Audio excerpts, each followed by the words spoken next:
I heard a quip once that the only thing Osama bin Laden and George Bush agree on is that Iraq is the central front in the war on terror. And to read the writings, and I don't read a lot of their stuff, but I get briefed on it, to read the internet writings and screeds of Al-Qaeda Iraq and even bin Laden himself, is to understand they believe Iraq is where the fight is. They believe that the defeat of the United States in Iraq would be an enormous victory for Al-Qaeda, an enormous victory for Islamic extremism. With regard to the circumstance in Pakistan,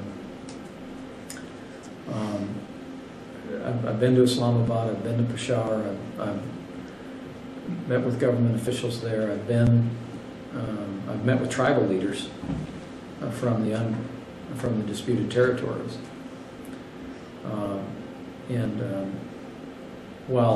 While I would say that President Musharraf has his work cut out for him, I mean, I think that essentially the terrorist element within Pakistan has attempted to kill him 4 or 5 times, to my memory, and maybe more. That at the end of the day, the United States of America has to look at Pakistan as an ally in the war on terror. I'm deeply troubled at the assassination of Mrs. Bhutto. I'm deeply troubled about that. I'm pleased that there's an international independent investigation. If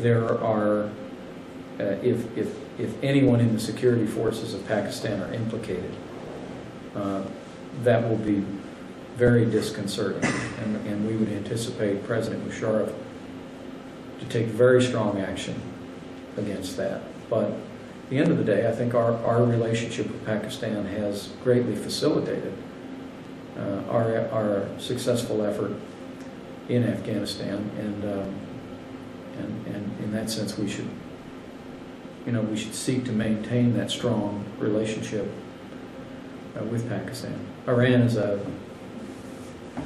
whole set of challenges in and of itself, and Iran, of course, has been directly involved in subsidizing and training and providing armaments for the fight in Iraq.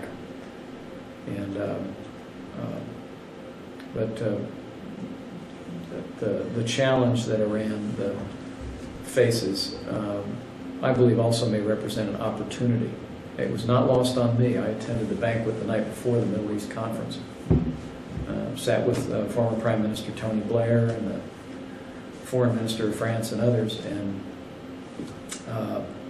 it was not lost on me or anyone there that virtually every Arab country, for the first time ever, came to a Middle East conference. And the general sense in the room was the reason those Arab countries are coming to the table is because of their concern about Iran.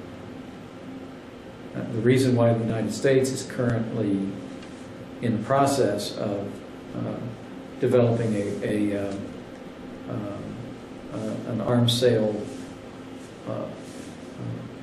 to a number of Arab countries, including Saudi Arabia, and the reason they're working with us on that is because of their concern about an increasingly menacing and threatening emergent Iran. So there's I'm cautiously optimistic that a combination of diplomatic pressure and strengthening the hand of their neighbors might mean that any further confrontation with Iran would not be necessary. But they do represent a major security challenge in the region.